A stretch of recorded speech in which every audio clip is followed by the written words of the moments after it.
SIR के मुद्दे पर विपक्ष हमलावर है, चर्चा की मांग कर रहा है। इस पर केंद्रीय मंत्री गिरिराज सिंह ने विपक्ष को कैसे घेरा, क्या कुछ कहा, सुनाते हैं।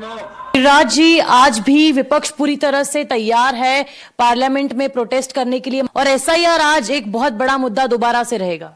एसआईआर कोई मुद्दा ही नहीं है, क्योंकि बिहार में राहुल गांधी और तेजस्वी यादव और प्रियंका जी और पूरे देश के लोग, हर पार्टी के लोग जाके हंगामा करके देख लिया, कोई साक्ष्य नहीं दिया। और चुनाव आयोग ने बिहार में ऐसा चुनाव कराया, एक बूथ पे भी रिपोल नहीं हुआ।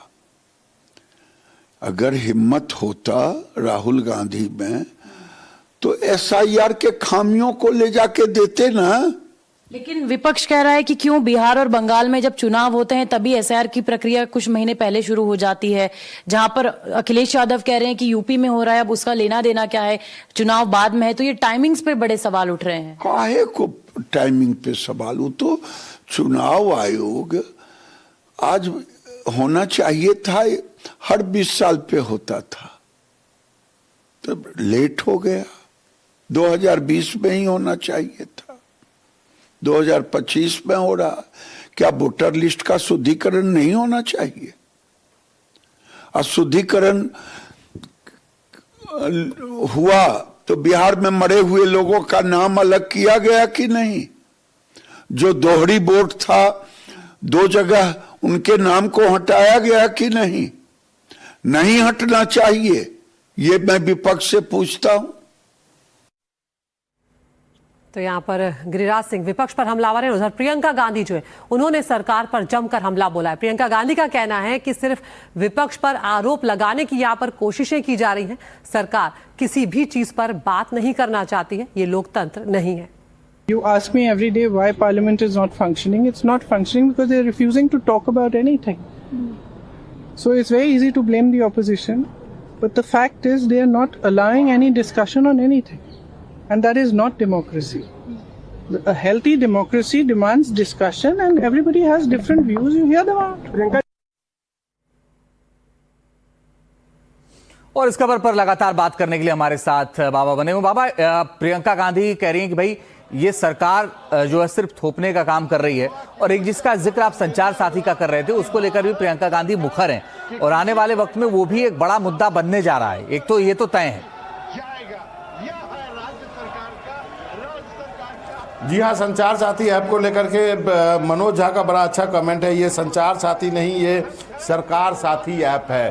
तो आप समझ सकते हैं कि विपक्ष के सांसद जो है, उनका कहना है कि ये एक तरह से जासूसी है, ये हमारे प्राइवेसी में दखल है। हमारे फ़ोन में जो है ढेर सारे फ़ोटोज होते हैं, वीडियो होते हैं, वो सारे सार्वजनिक हो सकते हैं।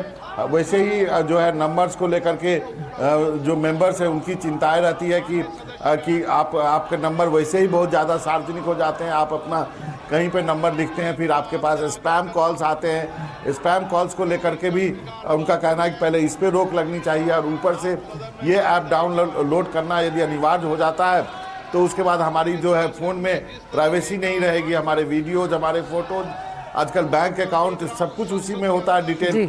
तो आखिर इसके पीछे मनोज, कुछ क्षणों के लिए रोक रही हूँ यहाँ पर आपको, क्योंकि इस वक्त संसदीय कार्य मंत्री किरण रिजिजू ने क्या कुछ कहा है, वो भी एक बार सुनवाते हैं अपने दर्शकों को।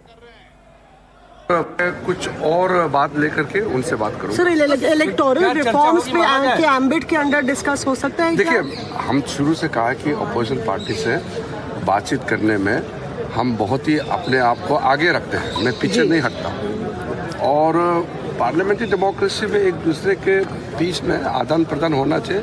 देखिए, उनके जो इश्यूज है उसको हम कम नहीं आंक रहे हैं, लेकिन इश्यूज बहुत होते हैं। एक इशू नहीं है, देश में कई इशू होते हैं। एसआईआर के जो टाइम दिया था उस टाइम पे आप वापस नहीं आए। बात करेंगे। कोई बीच का रास्ता निकल सकता है, आप कोशिश तो कर रहे हैं। हम रास्ता ढूंढ के निकलेंगे। सब्जेक्ट मैटर को लेकर सर क्या कोई बात? परंपरा भी उच्च कोटि की होनी चाहिए, और विशेष रूप से आपका व्यवहार और आचरण संसद की मर्यादाओं के अनुरूप हो, ये मेरा आपसे आग्रह है। सदन की कार्रवाई आज बजे तक के लिए स्थगित की जाती है। तो यहाँ पर लोकसभा में कार्रवाई को अब 12 बजे तक के लिए स्थगित कर दिया गया। जमकर यहाँ पर विपक्षी सांसदों का हंगामा देखने को मिला है। मनोरंजन, अभी आप पूछ भी रहे थे किरण रिजिजू से कि क्या कोई बीच का रास्ता निकलता है, और अब यहाँ पर लोकसभा की कार्रवाई एक बार फिर स्थगित हो गई है।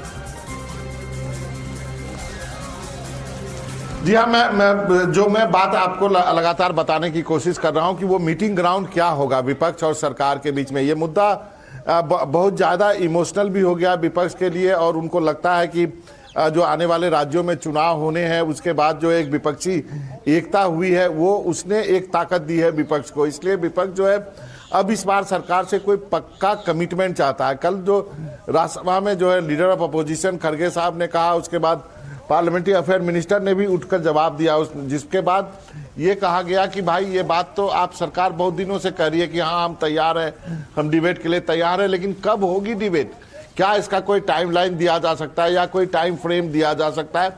तो इसको लेकर के सत्ता पक्ष और विपक्ष के बीच में एक मिसट्रस्ट है, मतलब वो दोनों एक दूसरे को भरोसा नहीं कर पा रहे हैं।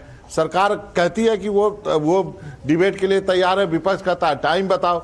अब इसको लेकर के जो है यहाँ पे एक डेडलॉक सा मच गया है। मैं आपको बताऊं कि सरकार की तरफ से बहुत ही टॉप सोर्सेज से हमें बताया गया कि सरकार जो है वो तैयार दिख रही है, अपने आप को प्रिपेयर कर रही है डिबेट के लिए।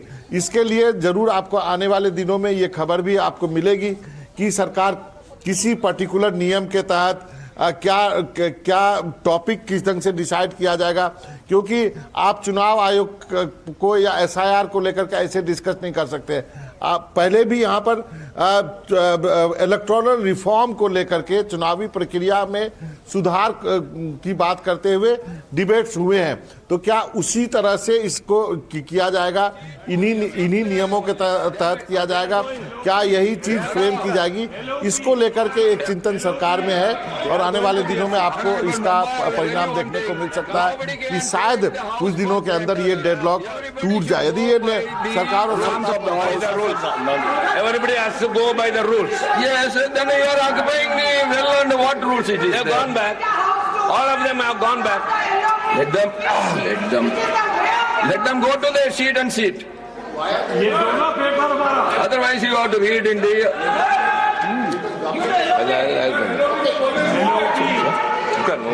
now house is in order, bro. Tell him. बैठ जाइए। बैठ जाओ। allow point of order.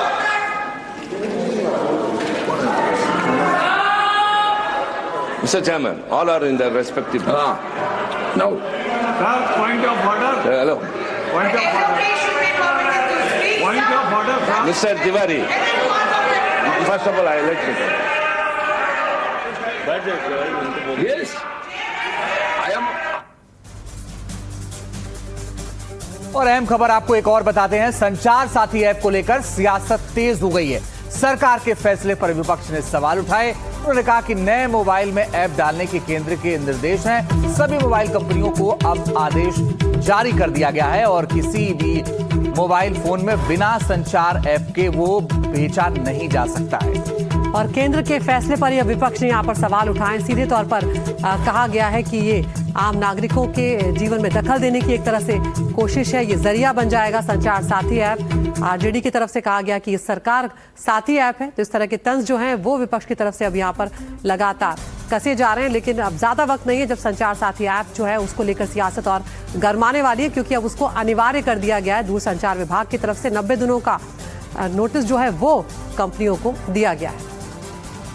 इस ऐप के आधार और पोर्टल के आधार पर इतनी सफलता हमें मिली है कि मोबाइल नंबर्स करीब 29 लाख हम लोग ने डिस्कनेक्ट किए हैं।